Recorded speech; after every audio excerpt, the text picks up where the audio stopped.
justru ketika kita punya uang, kadang-kadang kan kita mikir tuh, mau bisnis perlu modal, mau bisnis perlu modal, modalnya nggak cukup, modal kurang. Justru sebenarnya ketika kita kebanyakan modal atau punya uang, itu justru jadi apa ya? Money Bingung trap juga menurut kali. saya, jebakan uang Benar, gitu loh. Jadi benar, karena merasa benar. semuanya ada, jadi kita tuh nggak memaksimalkan otak kita.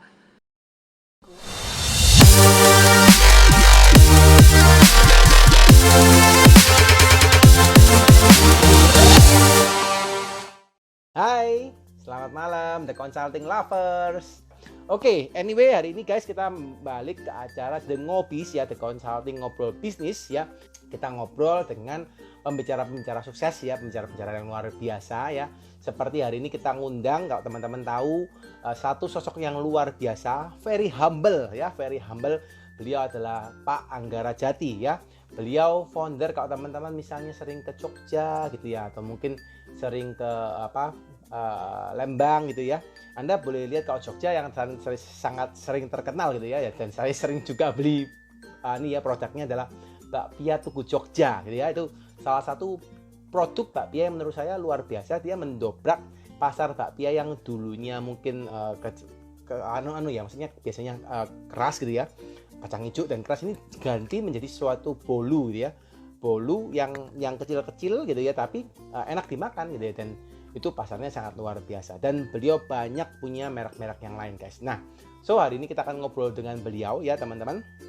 Pantengin sampai habis ya acara hari ini, karena kita akan ngomong 1 jam ya, bisa 1 jam lewat ya, tergantung dari kondisi. Kalau banyak pertanyaan kita akan mundur, tapi kalau enggak bisa 1 jam lewat kita udah selesai ya.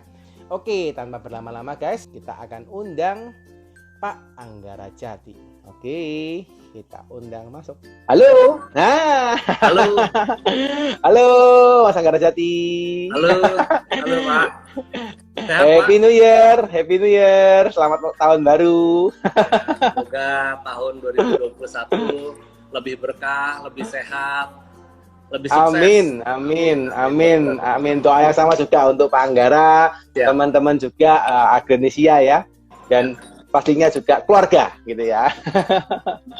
Lagi di mana nih Pak Anggara? Lagi di pabrik atau di rumah ya? Lagi di rumah, baru pulang dari kantor. Waduh, mantap. Ini langsung live ya Pak Anggara ya. Mantap. Thank you so much Pak Anggara. Thank you so much. Masih nyempetin waktu untuk ngobrol sama kita nih di IG Live The Ngobis hari ini. Luar biasa. Salut banget sama Pak Anggara. Siap. Sama-sama salut saya dengan Bapak juga nih. Wah, malam-malam masih mau berbagi ilmu ya. Sama-sama Pak, sama-sama. Ini kita yang senang banget Pak Anggara hari ini ya, apa namanya, mau sharing ya tentang kisah suksesnya Bapak, jatuh bangunnya ya. Luar biasa sekali. Saya dengerin kalau di grupnya SBM Pro nih, kalau dengar dari Coach Yusak gitu, katanya gini Pak, ini cerita gitu ya Pak ya. Katanya gini, saya tuh nemuin pembisnis dari manapun, ini Coach Yusak yang ngomong ya Pak ya, bukan saya gitu ya. Dia ngomong gini, saya nemuin orang manapun itu, aduh lah, nggak ada yang tangannya seperti Pak Anggara, dia ngomong gitu. Iya Pak. Boleh belajar katanya. Tangannya beda Pak, memang Pak. Tangannya pasti beda Pak. Iya. Sidik jarinya juga pasti beda. Sidik jarinya juga beda. Aduh. Dia ngomong gini Pak Anggara tuh. Beliau ngomong gini, Pak Ishak. Kita belajar bisnis itu boleh ini ya, maksudnya ada SBM roadmap gitu ya, ABCDFG 12 langkah. Tapi tetap nggak bisa ngalahin katanya faktor yang lain gitu ya Pak. Dia ngomong gitu, luar biasa.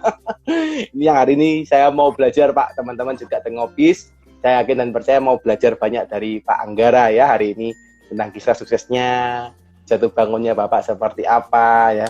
Itu yang pengen Pak, kalau berkenan Pak hari ini kita pengen banget Pak denger bukan kisah suksesnya aja Pak, tapi jatuh bangunnya ini juga yang paling penting buat teman-teman, terutama pembisnis startup, UMKM yang lagi ini ya, lagi berjuang Pak, terutama menghadapi COVID, supaya biar mereka juga semangat gitu. Ya.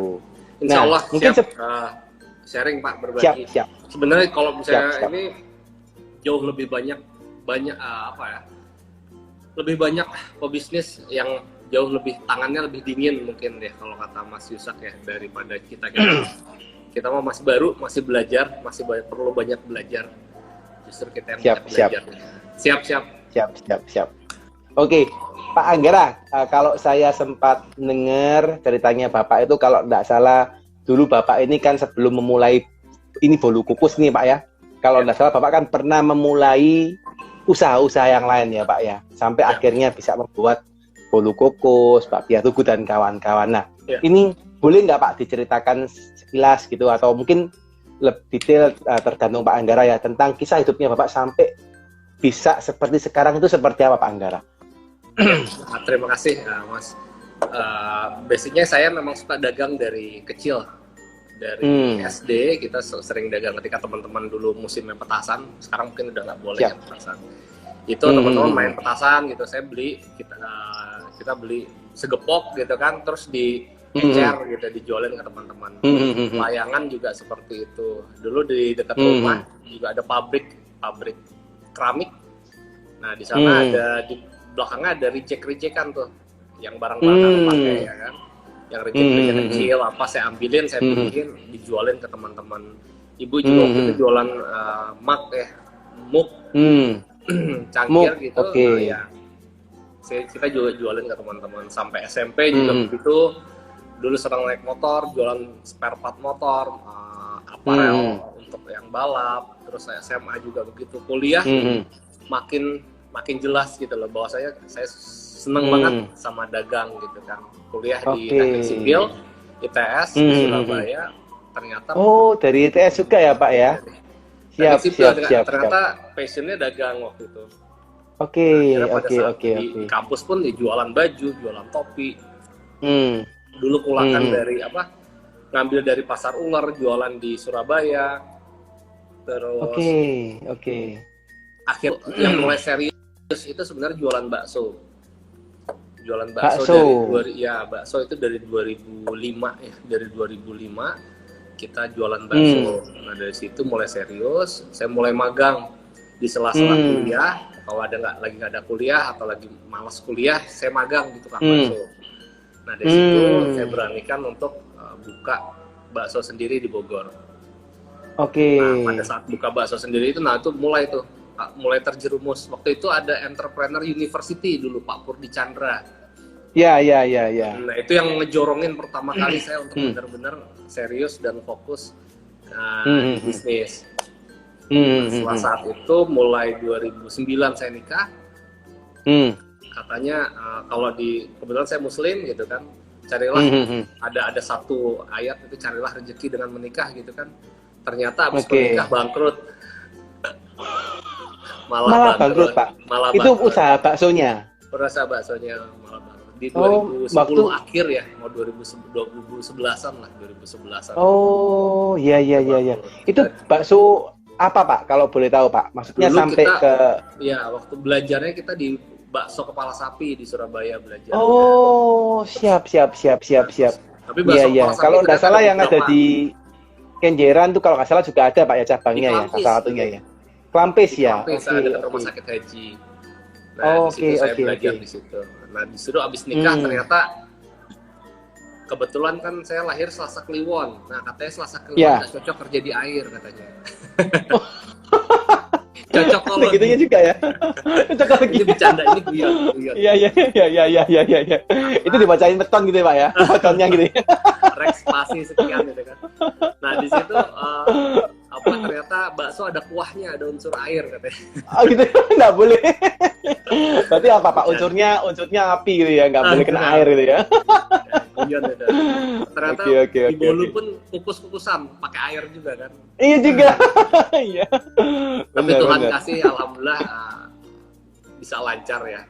Nah di 2011 nah dari situ kita dikasih lagi kesempatan kedua sama Tuhan ya kan, sama Allah untuk dipercaya untuk ngerunning bisnis. Nah dapatlah si Lapis Bogor Sangkuriang ini. Nah idenya dari mana Lapis Bogor Sangkuriang? Idenya dulu kita belajar, dulu ikut UMM saya Mas, Wirausaha Muda Mandiri angkatan 2008. Di situ ada teman-teman juga, ada teman dari Batam, Mas Denny Deliandri, ya kan? Dia salah satu role model saya pada saat itu, membuat oleh-oleh, ya kan? Nah dari situ kalau dulu kan mindsetnya oleh-oleh itu harus yang sudah lama sudah puluhan tahun, ya kan, yang jualan harus yang sudah tua gitu kan. Nah setelah saya belajar dari Mas Denny, oh enggak, ternyata oleh-oleh itu bisa diciptakan gitu kan, bisa dibuat, bisa diperkenalkan, nggak harus yang legend sekian puluh tahun, itu nggak harus seperti itu. Nah dari situ bertahap kita coba lihat, kalau di Batam itu bisa rame, bisa bagus, di Bogor harusnya bisa lebih bagus. Karena apa? Karena wisatawan yang datang ke Bogor itu lebih banyak. Inspirasinya dari lapis kukus pahlawan, lapis kukus Surabaya, lapis Surabaya di Surabaya. Nah kalau di Surabaya ada lapis Surabaya, kenapa di Bogor nggak kita buat lapis Bogor?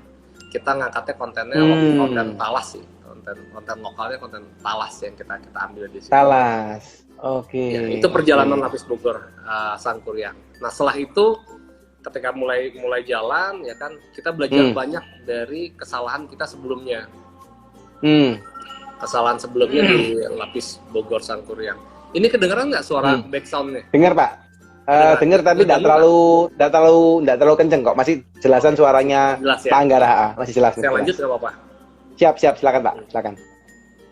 Jadi mulai dari situ saya banyak belajar dari kesalahan sebelumnya. Ternyata memang kalau kita kan selalu ambil hikmah ya, selalu positif tinggi. Jadi ternyata Tuhan itu menyuruh saya sekolah dulu di bakso. Jadi melakukan banyak kesalahan dulu di bakso. Jadi setelah itu baru saya dikasih kesempatan yang ternyata bisnisnya bisa scale up gitu kan. Nah setelah itu, disitulah saya banyak ambil pembelajaran. Oh ternyata bisnis itu harus fokus. Kenapa harus fokus? Karena dulu di bakso ngelihat, oh ada yang dagang cendol, oh rame ya cendol ya, buatlah cendol. Ikut cendol. Ada ayam, buatlah bikin ayam. Akhirnya harusnya yang kita modalnya itu kita puter lagi, ada profit kita gulung lagi, ya kan, biar jadi bola es, bola salju, kita ambilin gitu loh, malah jadi cash cow, kita jadi sapi perah. Oke. Akhirnya bisnis utama kita nggak jalan, nggak bisa berkembang, akhirnya bisa mati dengan sendirinya. Yang kedua adalah manajemen, itu dari sisi cash flow, ya kan? Yang kedua dari sisi manajemen, kita nggak punya skill sama sekali di manajemen. Nah, ketika kita mulai bisnis yang baru, kita benar-benar belajar, ikut workshop, ya, baca buku, lihat dulu CD ya, karena belum ada YouTube belum setenar sekarang ya. IG Live juga dulu belum ada, jadi benar-benar workshop offline, datang ke coach ini, datang ke mentor ini, seperti itu sih. Kita benar-benar fokus ke belajar, investasi leher ke atas kita, sama benar-benar berhemat, muterin duit, reinvest lagi, supaya jadi bola salju. Itu sih yang kita lakukan, Mas. Ya. Kalau saya sempat pernah ulik-ulik nih Pak, kisah dari Pak Anggara ya. Kalau nggak salah kan waktu di bakso itu kan benar-benar sampai bangkrut gitu ya Pak ya, maksudnya benar-benar sampai kolaps. Itu sampai gimana Pak? Maksudnya bangkrutnya sampai seperti apa Pak Anggara? Sebenarnya dibilang bangkrut sih ya karena udah nggak ada cash ya, karena utangnya udah lebih besar daripada aset ya. Utangnya lebih besar dari aset ya Pak ya? Betul. Nah karena kecampur aset, hutang pribadi itu kecampur sama hutang perusahaan. Jadi kalau hutang perusahaan dulu kan sebenarnya usahanya kecil banget sih, Kalau misalnya hutang itu kita cuma dari kartu kredit yang dari 4 kartu kredit ya, satu kartu kredit cuma 3 jutaan lah, sekitar 12 juta. Terus dari aset waktu itu belum punya, motor pun masih kredit ya kan, kecampur ada rumah, mobil masih masuk di situ. Seperti itu sih Pak. Jadi banyak utangnya juga utang pribadi juga ya Pak ya? Iya, utang personal berarti ya? Utang personal. Karena kecampur uang, itu salah satu pembelajaran adalah uang pribadi sama uang perusahaan nggak boleh dicampur. Yes. Nah, jadi uangnya harus separate gitu Pak ya? Ya, jadi kebanyakan nggak ngerti ini uang perusahaan atau uang pribadi, karena ngerasa uangnya ada banyak nih, akhirnya dipakai buat pribadi ya kan, buat beli A, buat beli B, buat upgrade handphone, buat kamar mandi dan lain-lain. Itu pembelajaran terpenting sih buat saya ya. Waktu itu cabangnya sudah berapa banyak Pak Anggara? Waktu di belum banyak. belum banyak, masih sangat sedikit. Dulu ada cabang sebenarnya, cabang hidup mati mau apa? Hidup segan mati tak mau. Hidup segan mati tak mau. Iya. Oh, Ya, dulu sampai jual segitunya Pak ya. Bisnis opportunity ke orang, gerobakan 10 juta, ada 15 Iya, juta. iya. Tapi nggak hidup sih. Oke. Sampai akhirnya itu nggak ada, sampai benar-benar kolaps.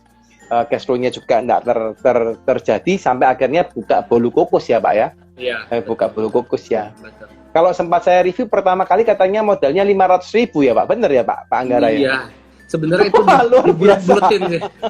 Dibulet-buletin. Itu gimana Pak modal 500.000 sampai bisa ngulung sebesar ini tuh? Berarti 2011 kan ya baru mulai ya? Iya, 2011. Jadi sebenarnya 500.000 itu buat apa sih gitu kan? Kok bisa cukup modalnya 500.000? 500.000 itu kita gunakan buat bahan baku. Bahan baku kan beli tepung terigu, keju, ya kecil-kecilan yang apa? Beli di Alfamart, Indomart gitu kan. Dulu kita belinya di toko kue. Terus udah gitu ada yang beli misalnya apa gitu ya kita beli bahan baku ini tatakan loyang. Tatakan loyang. Ya, loyang. Biar nggak lengket tuh Pak ya. Biar nggak. Ya. Oh, loyangnya maksudnya ya. Loyangnya. Sorry. Loyangnya. Ya. Kalau selebihnya kita minjem. Minjem. Maksudnya minjem tuh gimana Pak? Maksudnya Pak? Minjem dari orang tua. Kan orang tua punya namanya ibu-ibu pasti di rumah punya mixer kan biasanya. Yes. Punya punya oven yang kecil ya kan. Terus punya apa lagi? Punya kukusan. Semua. Kalau kita pengantin baru kan, jadi nggak punya barang-barang begitu. Kalau ibu-ibu kita kan pasti punya ya. Nah, iya.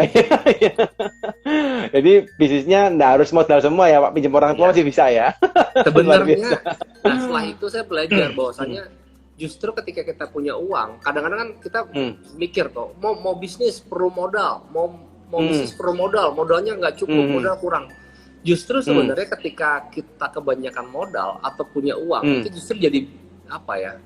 Money trap menurut saya, jebakan uang gitu loh. Jadi karena merasa semuanya ada, jadi kita tuh nggak memaksimalkan otak kita. Udah mah otak kita jarang dipakai. Terus udah gitu, kita jadi lebih manja gitu loh. Padahal tanpa itu semua bisa loh sebenarnya. Ya. Ini menarik guys ya. Teman-teman kalau banyak yang DM kita, Pak bisnis modalnya 0 gimana ya? Ya cari cara lah gitu Pak Anggara, buktiin sekarang sudah omsetnya ratusan miliar tapi modal awalnya pertama 500.000 guys. Luar biasa nih ya. Bisa. Tergantung itu bisa terjadi. Seberapa kuat komitmen kita gitu kan. Benar. Dan bukan cuma Agrinesia aja sih, ada banyak di sisi luar sana ada yang modalnya dari nggak ada modal sama sekali, bukan cuma 500.000 gitu loh. Cuma modal dengkul aja itu banyak banget. Modal dengkul ya. Dan itu bisa jalan ya Pak ya? Bisa jalan dan bisa jadi besar sih. Apalagi sekarang sekarang itu kan zamannya startup. Model apa? Bisnis kanvas, bisnis model aja udah bisa jadi duit. Bisa jadi bisnis gitu loh. Benar. Ya kayak mungkin saya nggak tahu Tokopedia, Gojek itu kan juga modalnya kecil banget awalnya ya. Tapi kan ada investor A, investor B. Tapi kan investor juga nggak bakal mau invest kalau nggak ada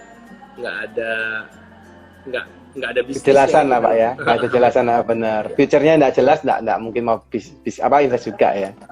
Iya. Nah, penasaran Pak Anggara. Tadi kan sempat cerita dari modal 500.000, and then sampai Bapak pinjam ovennya mertua, pinjam mixernya mertua, mama gitu, ibu, bunda gitu ya, pinjam mungkin yang barang-barang kompornya dan kawan-kawan sampai akhirnya buatlah yang pertama kan lapis Bogor ya Pak, yang pertama kali dibuat ya Pak ya. Nah itu pertama kali memang Pak Anggara bisa langsung punya resepnya atau Pak Anggara searching dulu atau mungkin gimana tuh Pak sampai bisa ketemu lapis Bogor itu Pak? Ya, kalau nama lapis Bogornya itu ya itu aja ngehayal. Kalau di Bogor di Surabaya ada lapis Surabaya karena istri asli Surabaya. Kenapa? Istri Bapak juga asli Surabaya.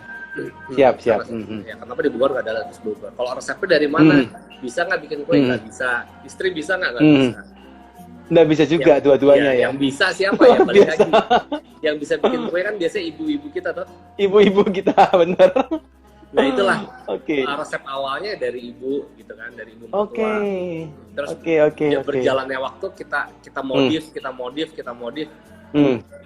Ya bonek sih, modal nekat. Modal nekat ya, modal nekat, iya. Oke, akhirnya dijual ya Pak. Itu pertama kali jual gimana tuh Pak? Pertama kali jual Pak? Pertama kali jual kita ke tetangga kebetulan. Tetangga sebelah tawarin. Tetangga sebelah kanan saya. Karena kita lagi masak, lagi trial gitu kan. Yang sebelah itu bilang, wah enak banget nih, wanginya ke tetangga gitu. Wanginya ke tetangga. Kita kasih sampel 1, besoknya dia beli langsung. Pesan 2, pesan 6, nah langsung ada repeat order. Oke. Terus langsung bisa boom gitu Pak? Atau gimana tuh? Enggak, kok bisa Nah dari situ kan kita tetangga ya, mulai tetangga kiri kanan gitu kan mulai. Terus udah gitu lama-lama bosen kan tetangga kita, nggak mungkin tiap hari makanannya bolu kan, nggak mungkin juga karena bukan yes. Nah kita akhirnya lebarin lagi saya ke komunitas pengajian, komunitas kuliah, komunitas teman-teman ke situ. Nah dari situ kemana lagi kan juga teman-teman lama-lama bosen juga, nggak bisa setiap hari kan. Ya, mungkin minggu-minggu awal tuh biasanya mesen euforia kan, tapi minggu berikutnya kan udah belemet juga semuanya. Iya benar. Tapi saya lihat berarti orang-orang tuh sudah suka gitu, cuma bagaimana caranya untuk men-scale up atau memberitahukan orang lebih banyak ya kan. Akhirnya saya mulai ke dinas, masuk ke dinas-dinas, misalnya ke hotel-hotel, terus masuk ke tempat-tempat pariwisata. Nah, setelah itu kita buat reseller. Jadi setelah produknya diterima customer, bisa dijual, bisa diterima, nah kita mulai buat reseller. Nah reseller itu masuk bagus, baru kita buat toko. Setelah itu toko pertama, toko kedua, toko ketiga dan seterusnya sampai sekarang. Ya. Jadi awal mulanya Pak Anggara ini ya Pak nawarin dulu ke teman-teman gitu ya. Masuk ke community, ke dinas. Itu satu-satu ya Pak Anggara ya? Satu-satu kita gedor-gedor pintu. Satu-satu ya. Wih. Sampai akhirnya mereka suka gitu ya. Mereka suka.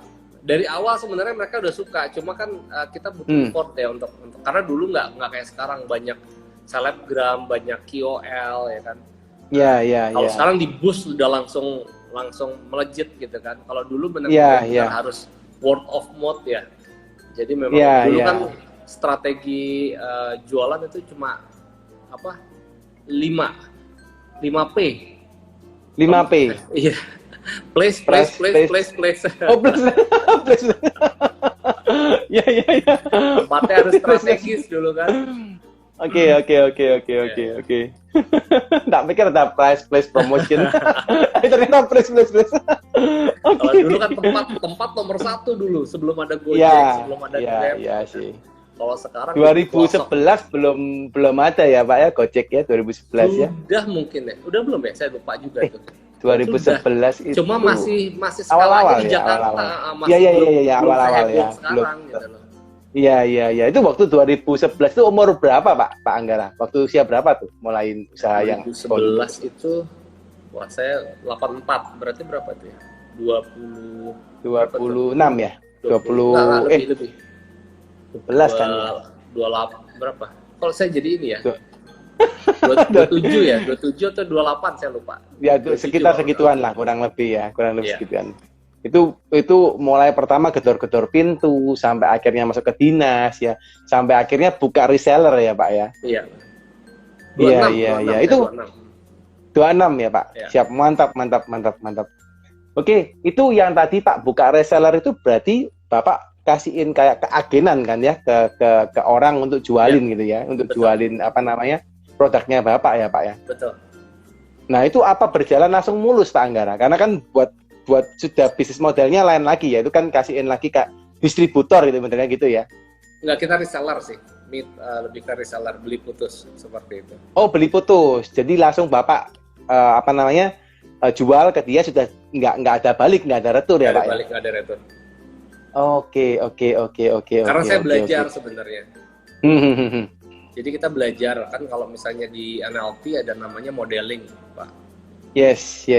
Kalau pernah dengar modeling, kalau orang itu kan, orang sukses itu selalu meninggalkan jejak kan Pak. Nah kita sebenarnya cari modeling kita siapa, modeling kita siapa, kita lihat, terus udah gitu kita benchmark, kita belajar dari dia. Nah ketika kita belajar memodeling dari situ, dari modeling itu, bahwasanya ketika dititipin itu gagal. Dari 3 model yang saya benchmark itu ketika dititipin gagal. Jadi saya tidak melakukan, saya tes waktu itu 1 kali, oh iya ternyata gagal. Saya nggak terusin. Saya sudah mencoba, kita mengkalibrasi bahwasanya oh ternyata formulanya dititipin itu gagal. Jadi saya tidak mau nerusin, karena ketika saya benchmark itu ada yang ada 3 role model yang saya benchmark. Yang satu setahun kalau nggak salah dititipin, yang kedua ada 2 tahun atau 3 tahun dititipin, dan itu semuanya gagal. Saya sekali nyoba gagal, udah nggak saya terusin. Karena udah tahu ujung-ujungnya pasti gagal juga sama. Kenapa Pak? Kok dititipin itu, maksudnya itu kan konsinyasi berarti ya Pak Anggara ya? Kok ya, betul. Kenapa kok di konsinyasi itu gagal di bisnis oleh-oleh gitu ya? Jadi sebenarnya ada yang berhasil, ada yang gagal, tergantung produknya sih sebenarnya. Kalau produknya kayak kita, itu kan umurnya cuma 4 hari. 4 hari ya benar. Nah 4 hari itu layak konsumsi, layak jualnya cuma 2 hari. Karena setelah customer beli, minimal customer masih punya 2 hari untuk konsumsi. Yes. Ketika kita jualan yang fresh begitu, itu banyak sekali tantangannya banyak. Dan kebanyakan kalau bisa dititipin ke toko oleh-oleh yang kita lalui ya, karena di Surabaya misalnya, waktu di Surabaya juga kita kalibrasi lagi formula itu benar nggak sih di Surabaya sama? Oh ternyata benar sama juga. Cuma kasusnya kalau di Surabaya itu kita titipin ke tempat ke toko oleh-oleh, produk kita itu dimundurin ke belakang. Pertama laku, kedua ditaruh laku, paling belakang tuh Pak ya? Ya, pertama laku, kedua laku, kan habis sisa dikit. Nah terus yang ketiga dia takut ngebesarin anak macan katanya. Yes. Nah jadi ditaruh di belakang, taruh di belakang, akhirnya returnya makin banyak. Begitu. Jadi itu kalau dititipin pun juga kenapa? Kalau dititipin pun juga ini Pak ya, nggak bisa menjamin bahwa kita bisa terbeli kan ya, karena tadi Pak Anggara sempat sampaikan takut membesarin anak macan gitu, malah mindsetnya seperti itu ya. Iya, saya nggak tahu yang di lain ya, tapi kalau misalnya yang di Surabaya mindsetnya seperti itu. Jadi mereka karena mereka punya brand sendiri juga kan, mereka kan maklon branding sendiri gitu kan. Iya. Mereka takut ngebesarin brandnya orang, karena mereka requestnya kan gitu. Saya mau packagingnya pakai brandnya kita. Saya mau nomor teleponnya dihapus. Saya mau ini, saya mau itu, banyak sekali persyaratannya. Karena kita pengen fokusnya ngebesarin brand ya, kita bilang maaf nggak bisa gitu kan. Akhirnya makin lama belakang disingkirkan. Akhirnya nggak jalan yang dititip-titipin. Iya. Menarik. Oke. Nah, Pak, kalau tak lihat Bapak ini kan punya banyak sekali merek ya, Pak ya. Ada Lapis Bogor Sangkuriang, Bolu Susu Lembang, Bapia Tugu Jogja. Ada merek apa lagi Pak yang dimiliki Pak? Ada beberapa sih Pak untuk di Bandung, untuk di Malang, dan ya mudah-mudahan mohon doanya ya kita terus berinovasi untuk melestarikan kue-kue Nusantara. Mantap, pasti Pak, pasti luar biasa, pasti berkembang terus nih. Jadi Bapak punya beberapa merek ya Pak ya, di setiap tempat gitu maksudnya Pak Anggara ya. Itu apa Pak yang membuat dasar kok membuat banyak merek Pak? Biasanya kan kalau pengusaha itu kan mikir satu merek mendunia gitu ya. Seperti kan kalau misalnya kita lihat ada satu merek brownies lah ya, itu kan di mana-mana kan namanya sama Pak. Betul. Gitu ya. Kenapa kok pertimbangan Bapak menggunakan banyak nama? Ya sebenarnya gara-gara pertamanya bukan salah sih, kecelakaan yang indah. Dulu mikirnya punya banyak brand itu keren gitu kan. Oh ternyata susah ngelolanya. Oh, iya. Tapi terlanjur Oke. kecebur di situ dan bisnis modelnya seperti itu ya. Akhirnya harus kita kulik kan, harus kita dalemin. Apa sih yang Oh, oke. ini karena ini bisa jadi kekuatan. Hmm. Dua-duanya Yes, sih, mau yes. punya satu brand atau banyak brand itu Yes. bisa jadi kekuatan, itu juga bisa jadi Yes. kelemahan. Benar, benar. Dua-duanya punya dua mata pisau nih. Nah, sekarang Benar, tergantung benar. dari kita kan. Banyak orang pivot gitu kan. Kalau Hmm. kita karena memang bisnis modelnya di situ, ya kita tekunin di situ, kita kulik apa sih kekuatannya, kita poles terus kekuatannya, dan kita mulai juga poles sedikit-sedikit kekurangannya di situ. Tapi yang jelas Oke. punya banyak brand itu ribet, baru kerasa sekarang. Iya. Karena Maintainnya susah. satu-satu harus Maintainnya dikembangin ya, Pak ya. Betul. Satu-satu Maintainnya ya. Iya. bukan susah sih, punya tantangan tersendiri. Iya. Tapi kenapa Pak kok enggak sampai sekarang kok enggak mikir di pivot jadi satu nama yang sama? Apalagi kan sudah punya banyak cabang ya, Pak ya. Ya. Kenapa kok enggak punya pertimbangan seperti itu mungkin, Pak? Kita Pak kemarin Anggara. juga sudah melakukan riset, sudah melakukan MTV, ternyata yang paling cocok untuk bisnis model kita ya seperti itu, Pak. Oh, Jadi oke. Karena memang uniknya di sana gitu ya. Yes, kekuatannya di situ. Justru yang itu juga jadi tantangan terbesar buat kita untuk mengelola brand itu kan nggak mudah ya. Yes. Tapi ya itu yang harus kita jalanin karena itu udah jadi pilihan kita sih, Pak. Yes. Berarti 2011 sampai dengan 2020 ini ya Pak ya, hitungannya Agrinesia ini kurang lebih 9 tahun ini ya Pak berdiri ya Pak ya. Betul. Sampai sekarang sudah punya berapa ratus outlet Pak sampai sekarang?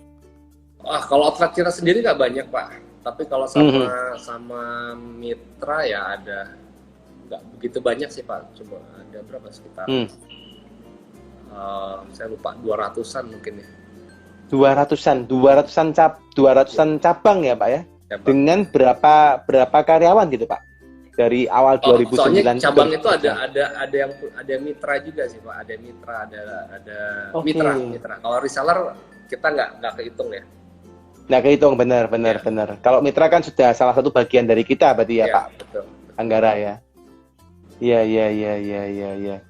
Jadi dalam 9 tahun 200 cabang ya Pak ya. Ya. Luar biasa.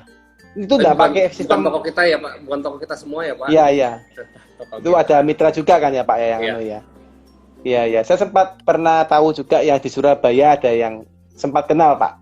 Ngambil juga mitranya Bapak kalau nggak salah. Gitu. Iya. Nah, itu Pak kalau misalnya dalam perjalanan 9 tahun Pak Anggara dalam membangun bisnis sampai sebesar ini, itu apa Pak? Susahnya apa kesusahannya membangun bisnis sampai sebesar ini dengan model bisnisnya Pak Anggara itu Pak? Sebenarnya paling challenging ya, paling punya tantangan itu ngebangun tim sih Pak, sama ngebangun sistem. Ngebangun tim sama sistem. Ngebangun tim sama sistem karena sebenarnya kalau misalnya kebanyakan kita ya saya waktu itu juga sama istri keahlian kita kan cuma produksi ya. Produksi benar. Ya, produksi sama jualan.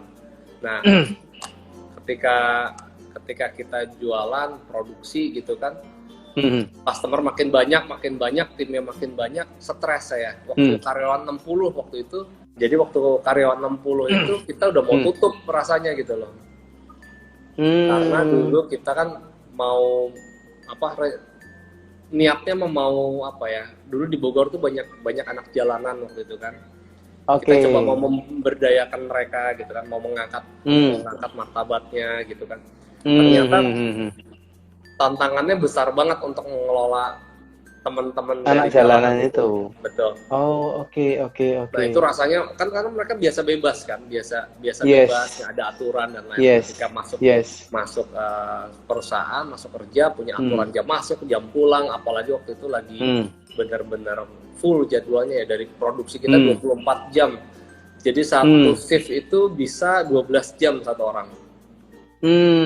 Dan ruang kerjanya itu kayak ruang sauna. Itu tantangannya besar. Panas sekali ya, benar. Panas. Nah, itu karyawan keluar masuk, baru direkrut, baru masuk pagi, nggak sampai istirahat udah kabur pulang. Oh, langsung keluar aja gitu Pak, keluar nggak aja, pamit gitu ya? hilang gitu, nggak pamit.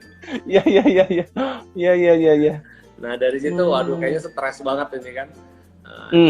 Itu rasanya pengen tutup gitu. Nah, satu ngebangun tim, kedua ngebangun sistem kan, karena kita pengennya, kalau di kepala saya ini, walaupun saya bukan orang yang teratur ya, tapi saya itu pengen keteraturan. Yes. Pengennya keteraturan, pengennya ada sistem. Nah, kita mencoba menerapkan sistem karena lagi ujung-ujungnya adalah orang yang kita atur. Yes. Itu kita bilangin A, sekali, 2 kali, 3 kali, 4 kali, kok nggak bisa jalan ini sistemnya gitu. Frustasi juga sih. Challenge terbesarnya bangun tim sama bangun sistem, itu sih Mas. Yes. Kalau bikin produk, jualan itu kan udah jadi keseharian ya. Jadi udah kayak kayak ngelotok lah. Iya. Itu sih. Begitu sudah masuk ke tim di mana 60 orang ini bukan hal yang mudah ya Pak. Apalagi tadi Pak Anggara saya dengar luar biasa banget tadi ya.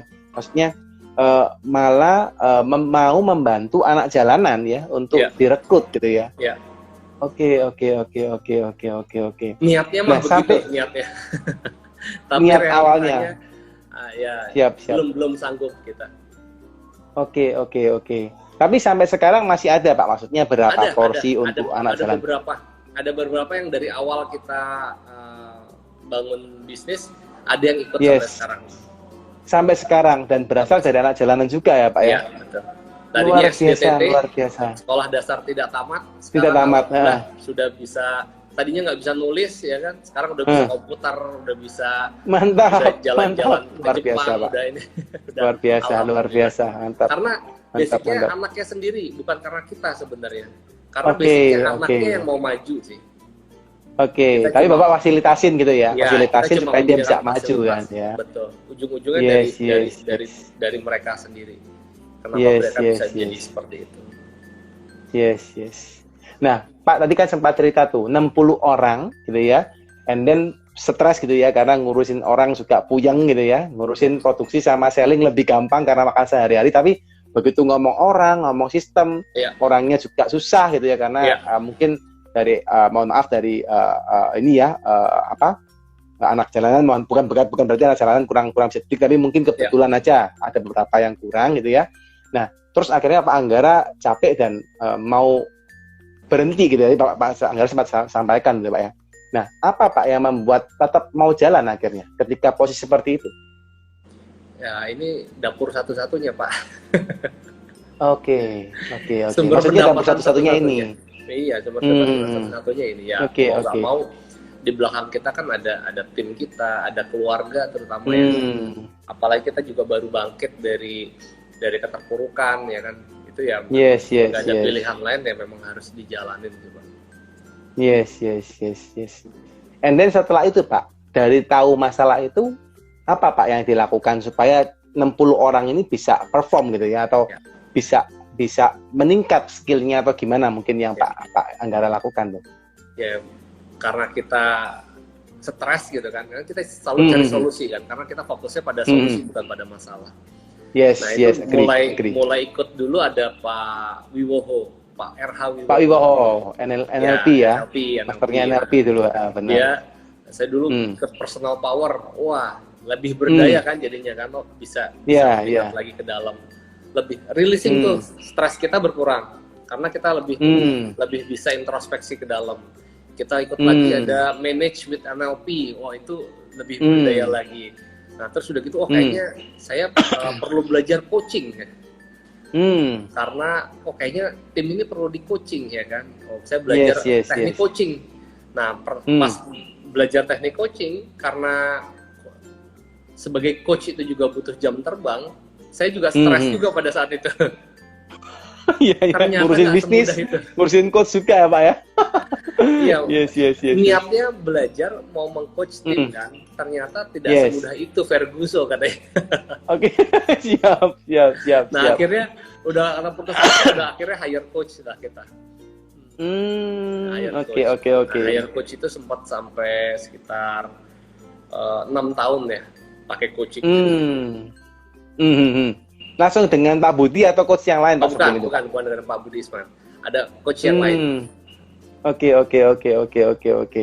Jadi Bapak hire coach and then belajar ya Pak ya, belajar memanage tim dan kawan-kawan sampai akhirnya bisa sebesar sekarang. Kalau saya sempat baca beritanya sampai mungkin puluhan ribu ya Pak ya karyawannya kalau salah sempat baca di.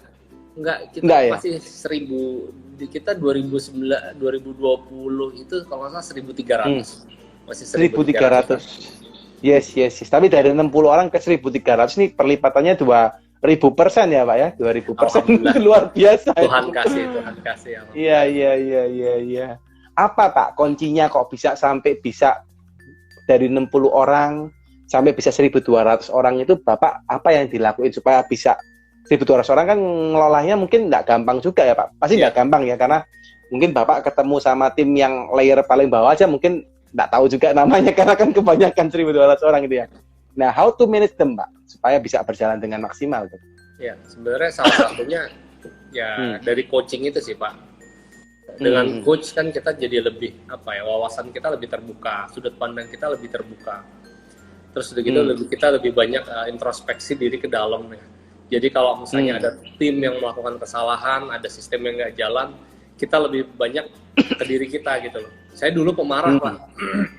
Semuanya kalau misalnya nggak sesuai, saya marahin, saya obrak-obrak gitu kan. Oh iya Pak, itu waktu awal-awal buka bisnis tuh? Iya, awal-awal buka bisnis. Oke. Nah, tapi sebenarnya saya melakukan marah tetap keluar, tapi sebenarnya kita melakukan introspeksi ke dalam.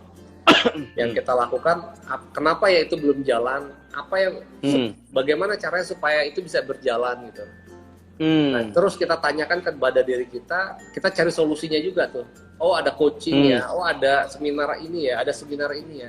Kita dari seminar ke seminar itu ikut Pak, seperti itu. Nah dari situ punya wawasan kita praktek, ada pedala lagi, ikut workshop lagi, ikut seminar lagi, sesi coaching lagi, begitu terus prosesnya. Yes. Dan yang paling penting sebenarnya positive thinking sih, dan fokus pada solusi bukan fokus pada masalah. Yes. Ini penting ya Pak ya buat teman-teman ya. Ini satu hal yang simple guys ya, kata-kata yang simple bahwa apalagi masa kondisi seperti ini ya. Positive thinking is the key ya. Karena kalau Anda liatin masalahnya kelihatannya kayak batu gede, itu besar gitu ya Pak Anggara ya. Tapi ternyata sebelah situ ada jalan, di sebelah kanan. Ngapain harus lihat batunya gitu? Tinggal belok sedikit, lewat jalan kan bisa juga tuh. Betul. Yes. Dan itu harus positive thinking guys. Memang nggak mudah sih, karena saya juga untuk bisa positive thinking butuh proses yang lama ya Pak ya. Yes. Ya kita kan banyak kekurangan ya daripada kelebihan ya ini kan. Iya. Yang apa? Tapi kalau saya lihat dari posisi sekarang ini, Bapak nggak kelihatan loh Pak kalau suka marah Pak. Kelihatan sabar gitu, mukanya teduh gitu ya. Kalau pertama kali muncul di live gini teduh sekali gitu. Dulunya suka marah-marah Pak ya. Saya baru bisa rilis itu sebenarnya baru-baru sih Pak juga. Maksudnya terus degradasi turun terus ya. Dulu saya swing moodnya parah banget sih. Swing mood banget gitu. Senggol bacok lah istilahnya. Tapi ya itu karena kita fokus untuk mencari solusi, lambat laun sangat-sangat berkurang. Nah, drastisnya itu sebenarnya yaitu balik lagi ketika seminar, ikut workshop, itu ada namanya di Surabaya ada Pak Adi W. Gunawan. Iya. Beliau guru saya itu benar-benar untuk belajar hipnoterapis ya, luar biasa. Nah, itu saya ikut programnya QLT, Quantum Life Transformation. Nah, itu di situ saya menemukan ternyata masalah kenapa saya suka marah-marah ya, kenapa saya begini. Saya mulai menemukan akar permasalahannya. Dari situ. Nah, dari situ saya pertajam lagi, ikut NLP lagi, kelasnya Pak Hing, ikut lagi ini. Pak Hing. Pak Indra Tanegula ya. Iya. Saya ikut beliau. Nah, itu lebih banyak begini, begitu. Berarti seperti ini, seperti itu. Jadi nggak begenyak menyalahkan faktor eksternal ya. Lebih banyak introspeksi ke dalam, seperti itu sih. Mantap. Dan kalau tak lihat tadi Bapak cerita tadi ikut seminar, ikut apa, ini pembelajar luar biasa ya Pak ya. Always improve terus ya. Karena nggak tahu luar Pak. Biasa. Iya. Saya dengar juga ceritanya dari Pak Budi kalau nggak salah Bapak ini salah satu murid yang paling rajin kalau nggak salah dengar gitu ya. Selalu Salah ada kayaknya, seminar Pak. Pak ikut. Salah ya. Iya. Ya, Jadi memang itu ya Pak dilakukan belajar gitu ya. ya, Kalau nggak salah selalu belajar juga bareng sama istri ya Pak ya, kalau nggak salah ya. iya betul. Karena Iya, bisnis kita iya. kan bareng ya Pak ya. Saya sama Mhm. saya sama istri kan bareng-bareng. Nah awalnya itu kan Mhm. bentrok Pak. Kalau misalnya teman-teman di sini ada yang bisnis pasangan suami istri, Yes. itu ya banyak bentroknya, banyak berantemnya gitu kan. Karena apa? Karena visinya nggak sama, sudut pandangnya nggak sama. Dan kalau misalnya biasanya kita kan dipasangkan ya sama orang yang agak berlawanan dengan kita. Yes, Ya benar. Itu bagus banget sebenarnya karena basicnya saling mengisi kan. Tapi disitulah letak permasalahannya. Karena perbedaan itu akhirnya sudut pandang berbeda, pola pikir berbeda. Itu akan permasalahan untuk jadi berantem gitu. Yes. Ketika ikut workshop bareng-bareng itu akhirnya kan kita satu frekuensi. Caranya begini ya. Kalau kamu begini itu kenapa? Kalau aku begini itu kenapa? Pola pikirnya begini. Itu banyak matchingnya di situ. Oke, nice. Ini satu clue buat teman-teman yang bisnisnya pasangan nih, ikut workshop sering-sering barengan. Harus. Jangan sampai ngejomplang Pak nanti. Iya. Ini saya langsung kayak kegampar nih Pak, sering ikut workshopnya sendiri ya saya. Kadang istri juga ikut bantu ini PR nih ya, harus bantu juga nih istri ikut workshop. Karena ketika kita ngobrol habis pulang kan pernah dulu ya, habis pulang workshop, pulang seminar, kita kan merasa tercerahkan gitu kan. Iya, dapat ide banyak gitu ya. Ide banyak pas sampai rumah. Apa sih gitu. Kan sebel gitu kan. Kan sebel kan.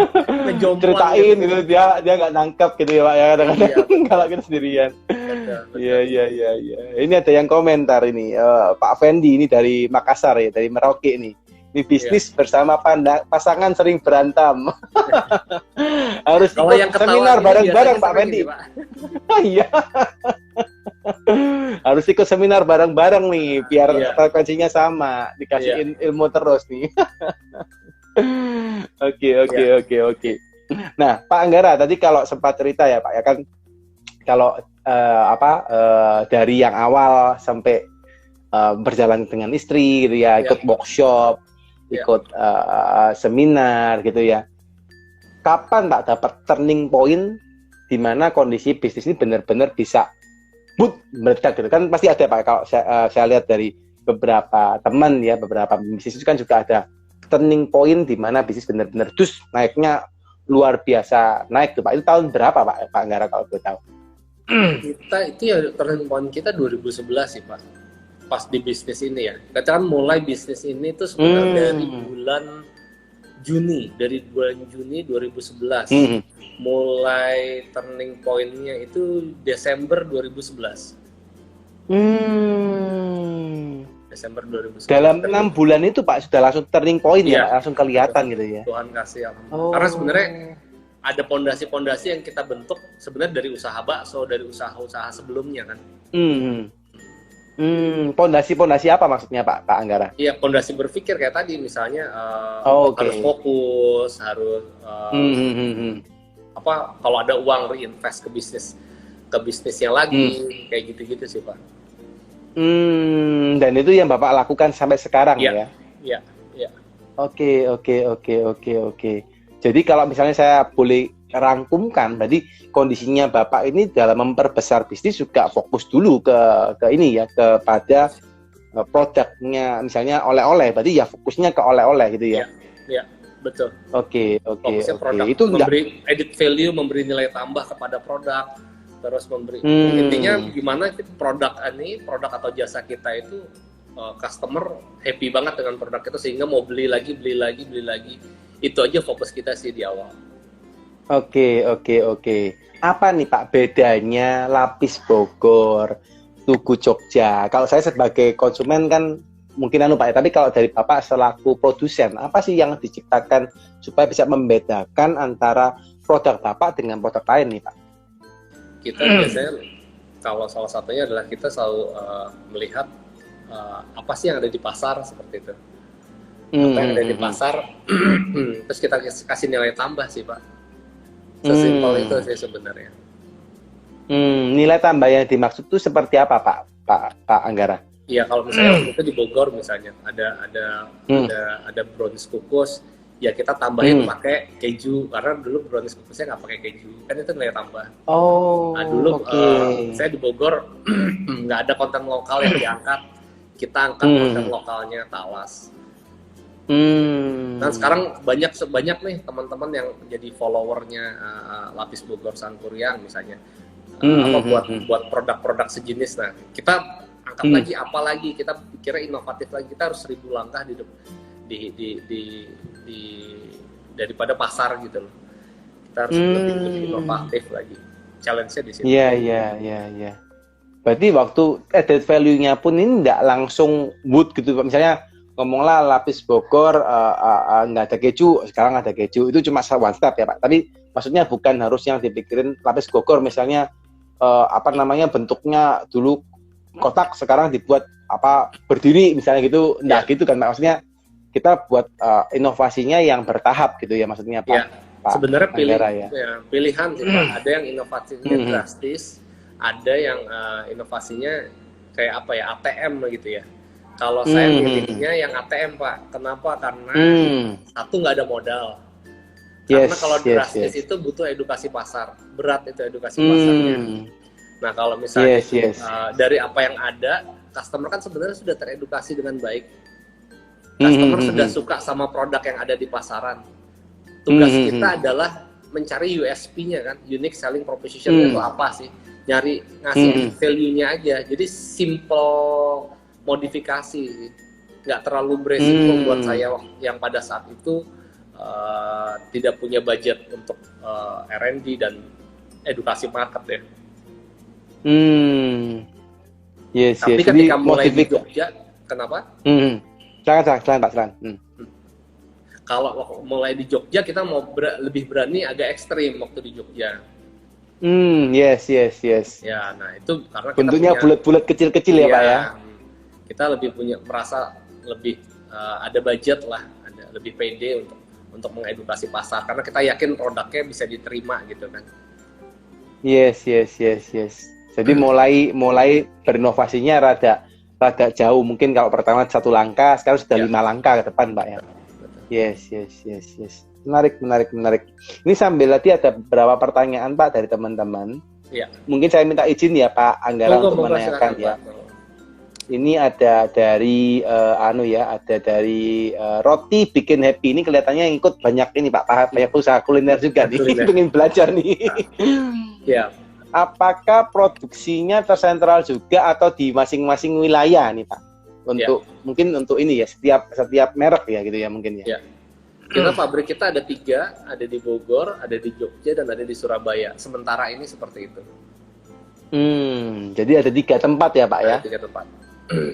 Berarti kalau seandainya ada di Bogor, Jogja, sama Surabaya, berarti beberapa merek ada yang mungkin satu pabrik yang ciptain gitu Pak ya? Iya, betul. Oke. Terus ada lagi pertanyaan, nah ini. Dari ASI Tia 98 ya, izin bertanya, pada akhirnya bisa membangun tim dan sistem. Apa yang Mas Anggara lakukan dengan bantuan konsultan atau mendevelop sendiri? Ini kalau nggak salah sudah cukup jelas ya, Pak Anggara sudah sempat ceritakan juga, jadi pakai coach ya, benar ya Pak Anggara ya dia? Betul. Pakai coach, belajar, ya. Ini harus sering ikutin seminar ya, Kak Asi ya. Ikutin seminar, belajar terus menerus, nggak boleh berhenti ya, karena kalau saya lihat Pak Anggara ini, beliau adalah orang yang pembelajar luar biasa ya, belajar terus ya. Kalau nggak salah sekarang terakhir buka satu akademi juga ya Pak ya, namanya Sinergi ya Pak, Sinergi Akademi ya. Sebenarnya Sinergi Akademi itu kan dulu memang harus fokus ya kan. Ketika mulai fokus, memang saya udah waktu itu kita kan nggak mungkin selamanya di situ kan. Karena memang saya sadar diri juga bahwasanya pertumbuhan perusahaan dengan pertumbuhan pengetahuan saya jauh gitu loh, jomplang lah istilahnya. Kita butuh orang atau butuh partner yang lebih hebat, yang lebih pintar daripada kita untuk bisa mengelola perusahaan supaya perusahaan ini jadi seperti apa yang kita impikan gitu, seperti goalsnya kita. Nah, pada saat itu ketemulah partner kita, ada Pak Budi Isman, ada Pak Didi Nugraha Hadi, ya kan. Nah, setelah dipegang Agrindonesia, dipegang Pak Didi Nugraha Hadi, nah barulah kan saya posisinya komisaris berarti kan. Mulailah jadi pengangguran sebenarnya. Nah, baru setelah dari situ baru saya meng-create Sinergi Academy itu. Akademi. Tujuannya apa Sinergi Academy? Sebenarnya ya itu dia, karena kita itu kan ya kayak the consulting lah, ya kan. Pengen membantu teman-teman UKM karena kita pernah di posisi UKM. Apa sih yang UKM butuhkan? Itu konsultan, butuh mentor, butuh coach gitu kan.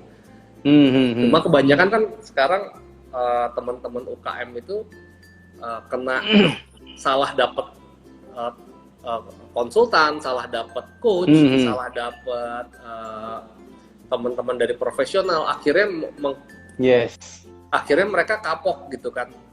Nah itu yang ya kita coba ngasih pemahaman juga sama teman-teman ya. Jangan kapok gitu, terus belajar, dan kita coba memfilter nih sebelum sampai sama teman-teman untuk bisa gunakan, kita filterin dulu nih orangnya yang cocok seperti apa. Seperti itu sih. Karena dulu kita nyari profesional, nyari mentor, nyari coach itu susah banget kan. Nice. Jadi sekarang malah lebih ngarah edukasi ke ini Pak ya, ke teman-teman UMKM ya. Iya, betul. Luar biasa. Itu konsepnya gimana Pak edukasinya Pak? Maksudnya apa, ada satu kelas kah atau mungkin apakah model e-learning kah atau seperti apa Pak di Sinergi Academy? Sebenarnya kita itu Sinergi Academy fokusnya di virtual manajernya Pak. Maksudnya kayak gimana tuh Pak Panggara? Virtual manager itu basicnya adalah tadi kan kita cerita di awal Agrindonesia itu ketika kita itu kebanyakan dari entrepreneur itu termasuk saya jagonya jualan sama jagonya bikin produk, tapi nggak jago bikin tim, ya kan, nggak jago bangun tim, nggak jago bangun perusahaan. Yang jago siapa? Teman-teman profesional, karena mereka memang bidangnya di situ. Teman-teman profesional biasanya nggak jago buat produk, nggak jago buat jualan. Benar. Akhirnya kan tinggal dipertemukan tuh kedua belah pihak ini. Nah, para entrepreneur ini biasanya pengen banget bantuan dari profesional. Tapi PR-nya satu, biasanya mahal, nggak sanggup bayarnya, budgetnya nggak ada gitu kan. Terus kalau misalnya sudah budgetnya ada, belum tentu teman-teman profesional mau masuk bantu, ya kan? Karena mereka udah di zona nyaman, ya kan? Di UKM itu aturan yang nggak jelas, terus keputusan semua tergantung owner dan lain-lain. Yang ketiga kayak istrinya, belum tentu ketika ada budgetnya oke, terus udah gitu orangnya juga misalnya yang tadinya susah dicari udah ada orangnya, belum tentu chemistry-nya pas.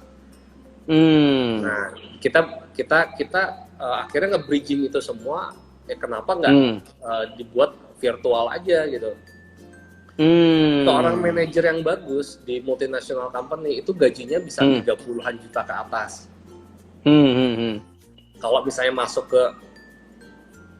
ke UKM dengan gaji segitu terlalu mahal. Iya, tapi bener. Misalnya kalau teman-teman UKM misalnya satu manajer ini megang 3-4 UKM atau 5 UKM dibagi-bagi lah. Satu kapasitas orangnya masih mampu kan? Yes, benar. Masih mampu karena skala UKM itu lebih kecil. Nah, kalau digabung-gabungin, kita bisa bayar dia sekitar di harga yang sama, ya kan? Tapi untungnya apa? Si teman-teman UKM dapat pengetahuannya, strateginya maksimal karena dia orang-orang yang talent yang bagus ya. Kedua, kita nggak perlu keterikatan sama si talentnya ini atau manajernya ini. Nggak usah ada kontrak yang harus setahun, nggak ada pajaknya, PPh 21 kita nggak usah mikirin, terus remunerasinya, THR-nya kita nggak usah mikirin kayak gitu-gitu.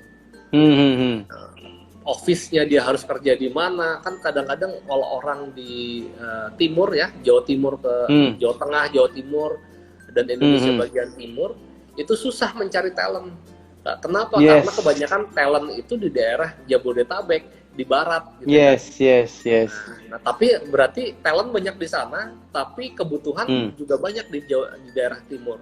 Nah, kalau pakai virtual itu bisa terselesaikan. Oke, nice. Gitu. Nah, tapi bridgingnya dari mana? Karena kita juga bukan mau mau ngebantu para entrepreneurnya, tapi kita mau ningkatin si timnya. Banyak sekali di luaran sana belajar untuk menjadi sekarang kursus-kursus kan banyak tuh ya, untuk menjadi untuk bisa main gitar, untuk bisa kursus A, kursus B, public speaking. Tapi untuk menjadi staff HRD yang benar, yang baik, itu nggak ada kurikulumnya. Oke. Nah, kita pengen menarik. jadi ya kita LMS, kita punya LMS Learning Management System untuk karyawannya. Jadi misalnya staff HRD misalnya, staff HRD, dia harus belajar modul A sampai modul C misalnya. Nanti untuk kelas leader belajar dari SPV-nya, belajar dari modul A sampai modul H. Begitu terus untuk seperti itu. Selain itu kita juga punya yang tanya jawab aja, misalnya timnya atau ownernya mau tanya-tanya masalah 1-2 topik yang tidak terikat, nggak harus kontrak 3 bulan atau apa, cuma mau tanya-tanya putus gitu kan, itu bisa juga kita sediakan. Mantap. Seperti ini nanti bisa kerja sama di consulting ini, Pak. Luar biasa ini. Pak. Karena ini masih tahap beta, jadinya memang terus penyempurnaan. Kita, insya Allah launching kita tanggal 9 besok, 9 Januari. Siap. Nanti kita ngobrol lebih lanjut nih, Pak. Saya ngomong gini, saya pikir kayak platform e-learning, tapi kalau ini sampai ke ini ya, kayak virtual manager ya, itu luar biasa nih. Karena kita banyak pegang juga klien-klien di ini Pak ya, di luar Jawa ya, di Jawa juga banyak, Jakarta, Surabaya, Bandung dan kawan-kawan. Nah, cuma di luar Surabaya juga, let's say misalnya di Makassar, Sulawesi gitu ya, di Kalimantan, Papua gitu ya, terutama Pak ya, karena di paling pojok ya, itu kan juga cukup susah untuk mendapatkan sumber daya, khususnya teman-teman yang UMKM, khususnya teman-teman yang bergerak di ini ya, startup. Ini kan mencari sumber daya yang capable di luar pulau kan juga cukup susah gitu ya. Betul. Kalau misalnya ada virtual manager ini luar biasa sih, ini salah satu problem solving ya untuk teman-teman UMKM ya. Ya. Ini teman-teman juga boleh ulik-ulik nih teman-teman, kalau misal pengen tahu ya di @Sinergia Academy ya, ini menarik teman-teman. Dan saya hari ini juga baru tahu ternyata Pak Anggara lagi kerjain nih salah satu produk seperti ini ya, luar biasa. Dan teman-teman yang keren adalah apa? Beliau sudah melakukan ya. For your info, ini bisnis agresian lagi berkembang banget, dan saya nggak sebut nominal ya, tapi kalau di level UMKM, kalau saya dengar ya, kalau saya nggak salah dengar ya Pak Anggara ya, bisnisnya sudah skalanya sudah ya gajah lah, bukan kelas kancil lagi, sudah gajah teman-teman ya. Dan ini luar biasa, sudah segede gajah masih mau berbagi ya buat teman-teman yang lain. Nah, oke, ini ada pertanyaan lagi Pak Anggara dari Nora, Kak Nora Ikigai. Wah, ini namanya keren ya, Ikigai ya.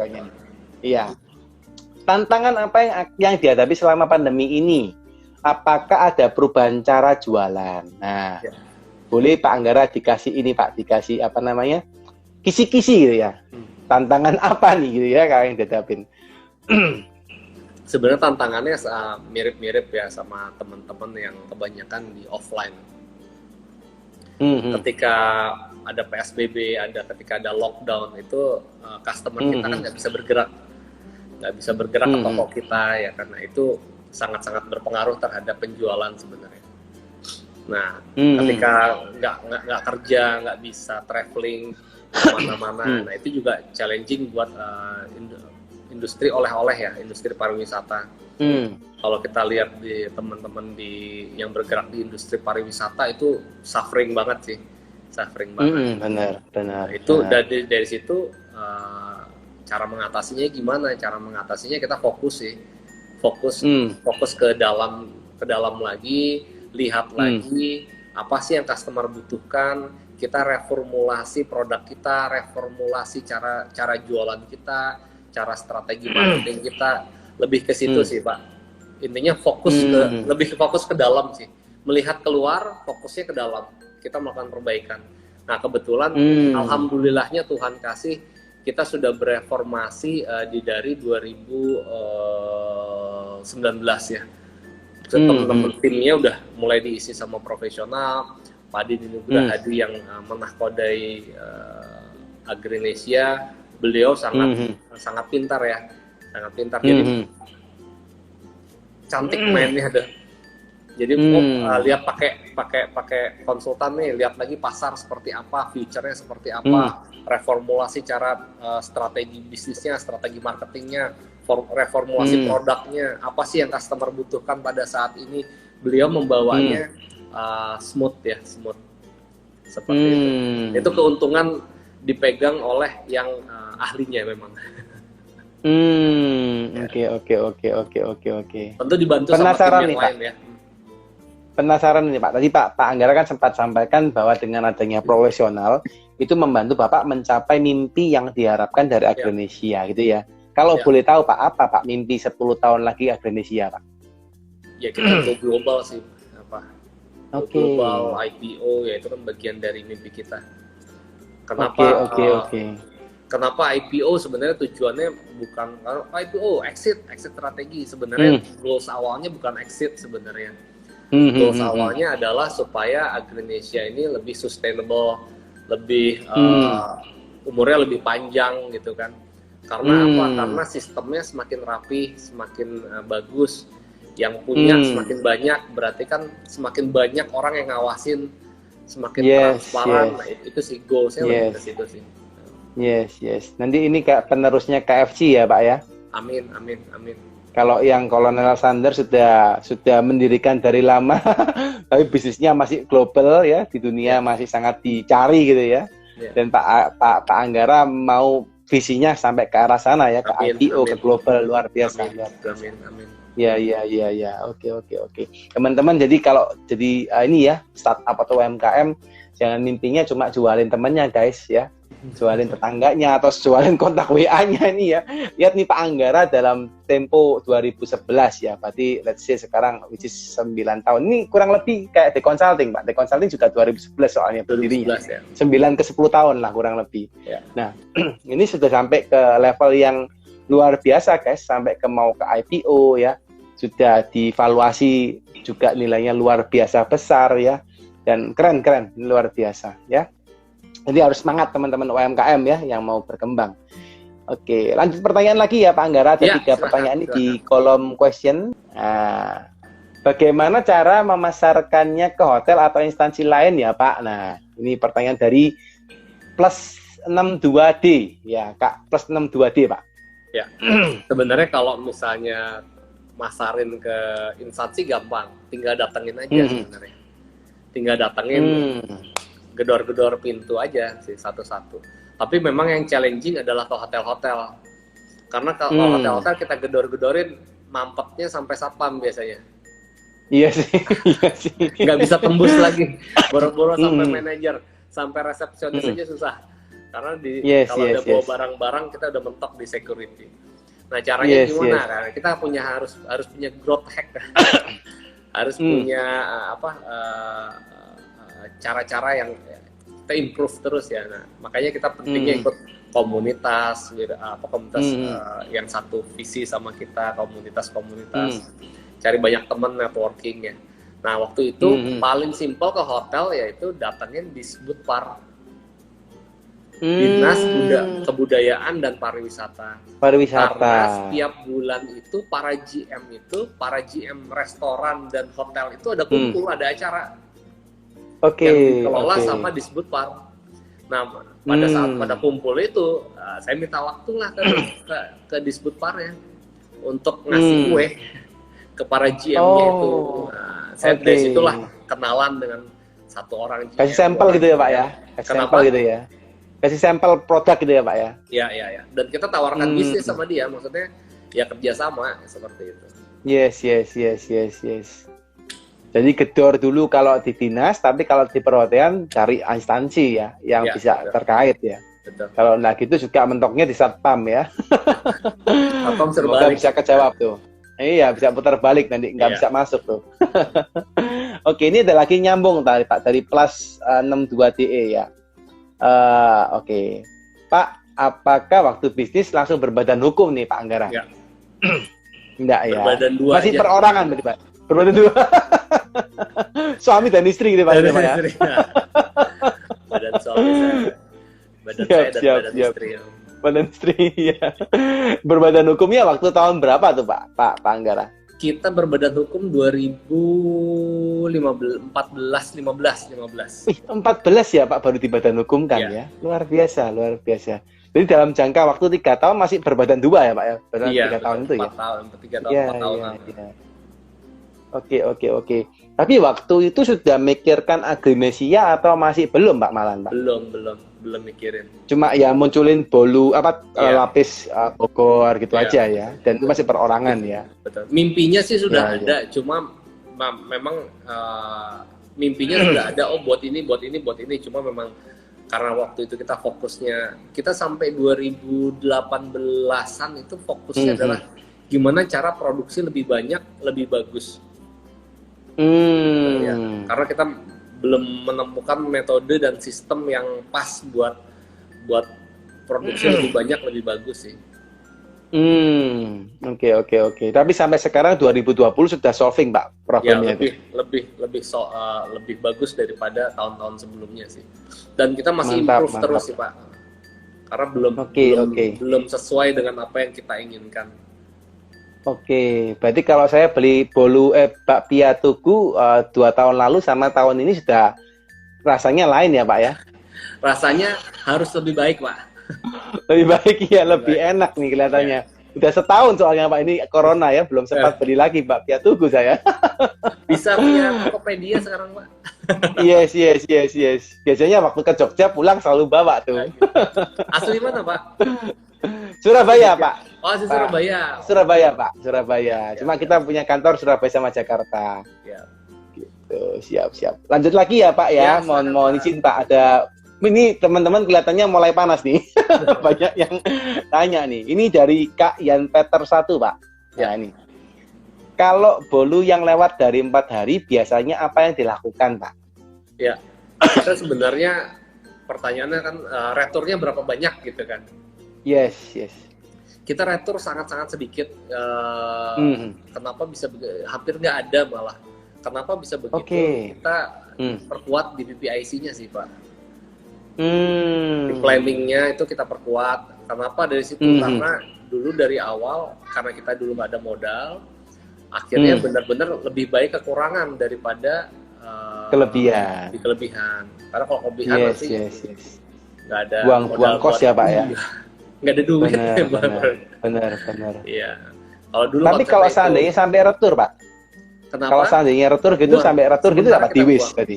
Iya. Oke. Ada yang ngambil itu buat pakan biasanya.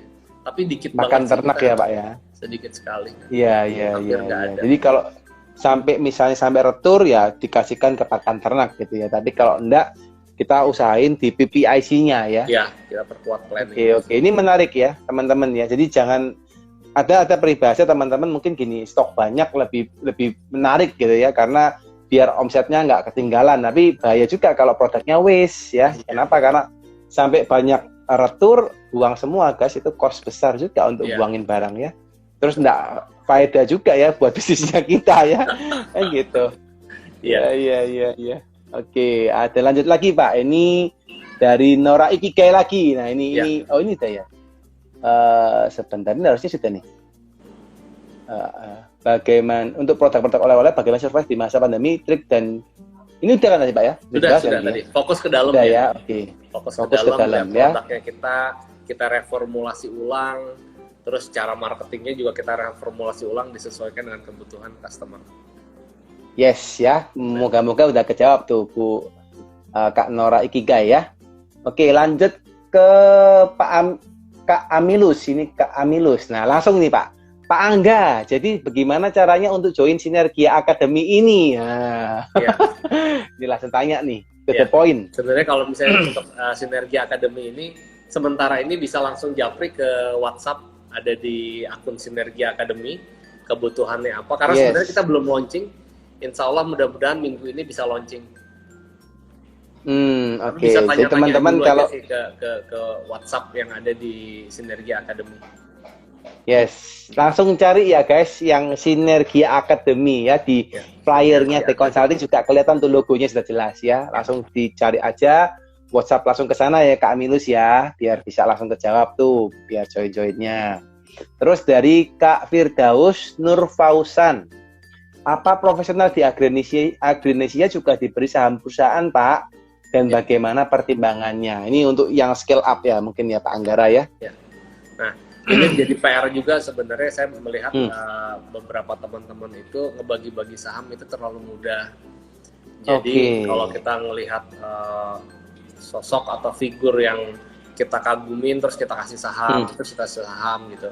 Padahal kita nggak mengukur apa sih benefitnya buat kita. Lebih baik ngasih saham atau lebih baik bayar aja selesai gitu kan. Nah, itu banyak juga kena trap seperti itu ya. Nah, ujung-ujungnya apa? Karena mereka nggak jelas di awal mengenai ekspektasinya apa, terus udah gitu targetnya apa, kalau tercapai bagaimana, kalau tidak tercapai bagaimana, akhirnya banyak juga yang kecewa gitu kan, karena tidak sesuai ekspektasi. Karena di awal tidak ada kejelasan itu biasanya. Kalau bagus nih, bagus nih, ini oke. Terus yang kebetulan dari pihak profesionalnya atau pihak dari mentor atau dari pihak coach atau siapapun juga kebetulan orang yang sama gitu kan, seneng ngoleksi saham-saham dari teman-teman UMKM gitu kan, karena banyak kejadian juga seperti itu. Nah, itu mesti lebih hati-hati. Kita harus pertimbangkan dulu apakah kita lebih baik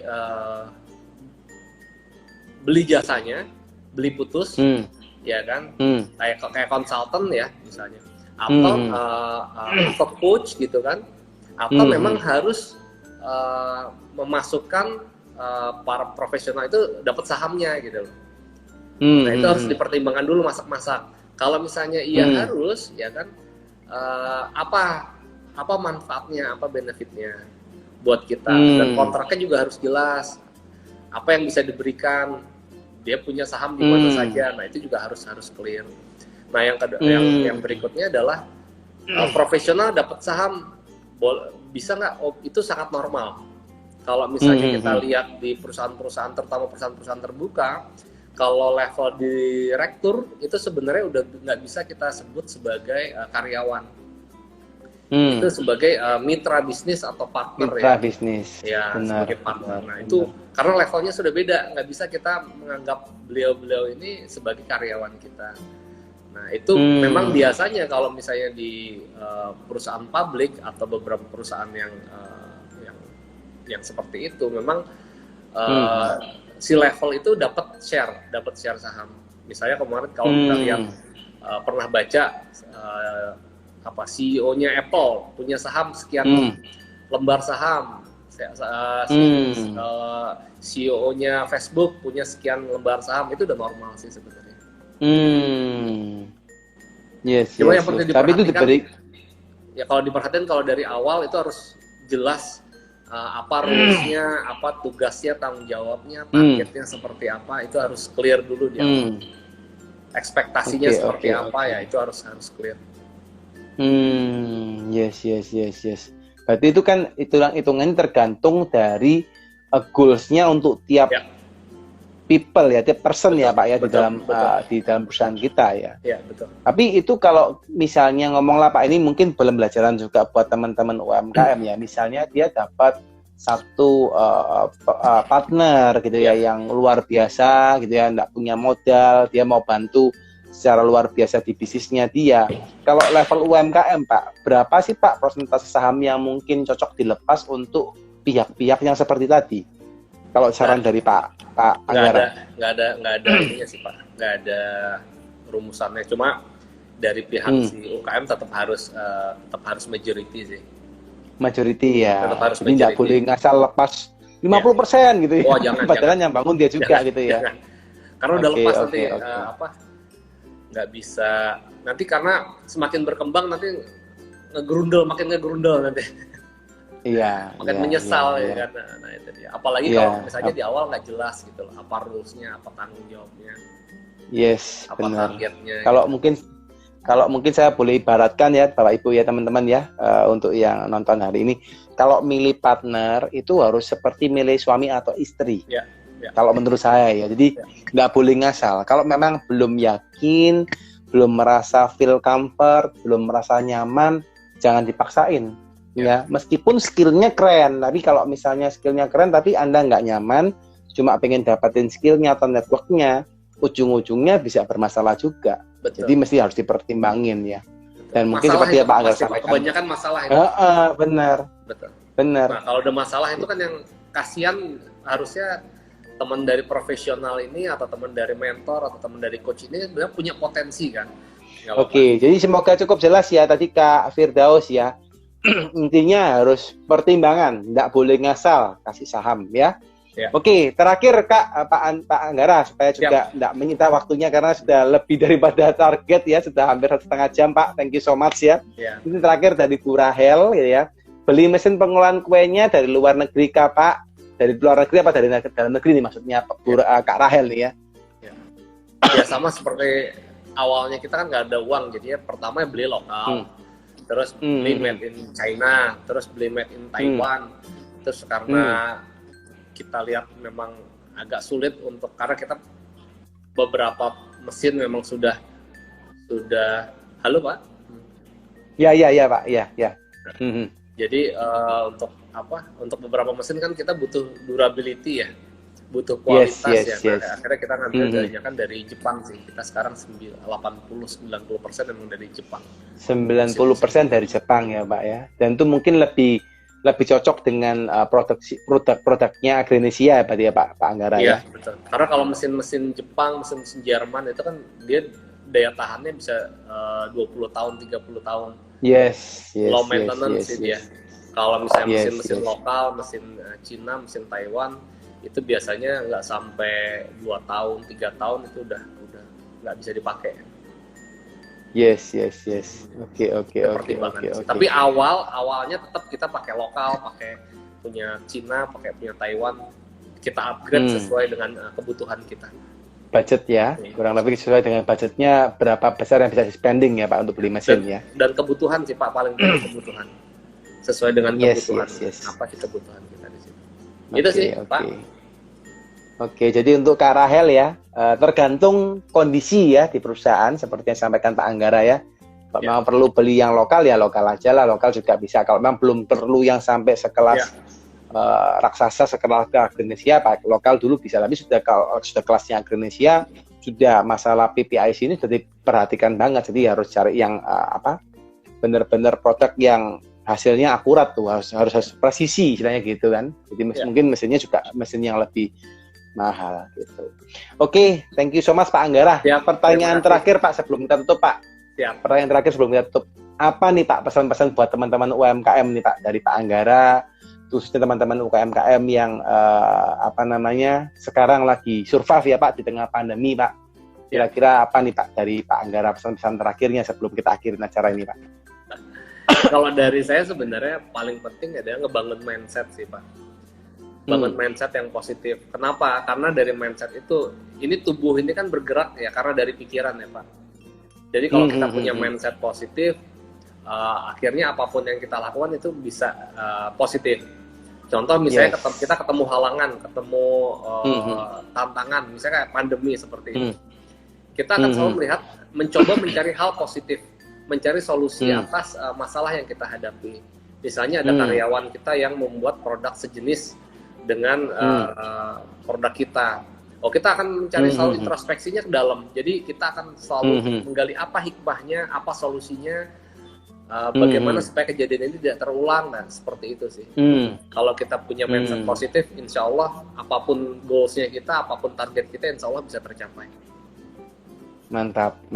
Ya ini mantap guys. Satu kunci utama yang dari awal diutarakan sama Pak Anggara, dan ini saya yakin dan percaya ini pasti beliau lakukan di dalam pribadi, keluarga, dan bisnisnya guys.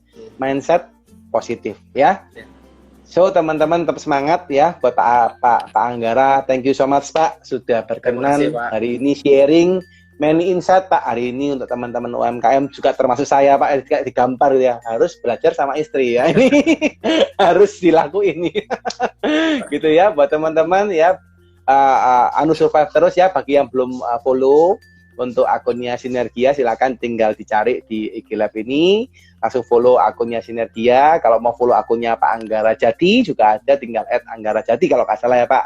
Iya, Pak Anggara ya. Anggara Jati 25 Pak. Anggara Jati 25 guys ya, tinggal di follow Anggara Jati 25. Fotonya sudah persis seperti orangnya kalau mau follow gitu ya. Tinggal cari sudah kelihatan.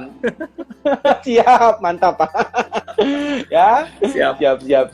Buat teman-teman juga yang belum follow The Consulting silakan. Oke, many thanks buat Anggara, salam buat istri, buat keluarga Pak, sukses terus buat bisnisnya dan untuk pekerjaan yang baru Pak Sinergia Academy. Semoga waktu launching Pak lancar jaya, banyak yang subscribe, banyak yang follow. Thank you.